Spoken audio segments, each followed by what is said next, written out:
A mi m'agradaria també destacar una cosa, i és que a vegades no som conscients d'algunes coses en les que, per exemple, el temps va ser pioner, i és una cosa que avui té molta importància, que és la memòria històrica. El temps va fer un reportatge quan Vicent Gavarda va publicar el seu primer treball sobre els afusellats al País Valencià.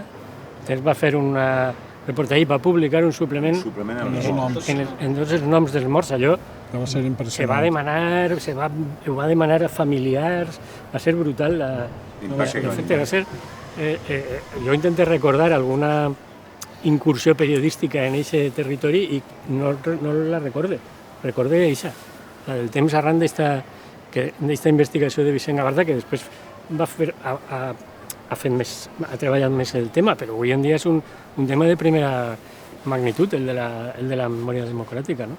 Jo crec que aquestes coses és important ubicar-les, no? Perquè en el temps es va fer, vull dir això.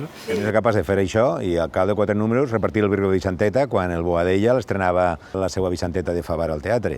I nosaltres teníem la memòria històrica, els primers, i després el Virgo de Vicenteta, que repartia el temps també.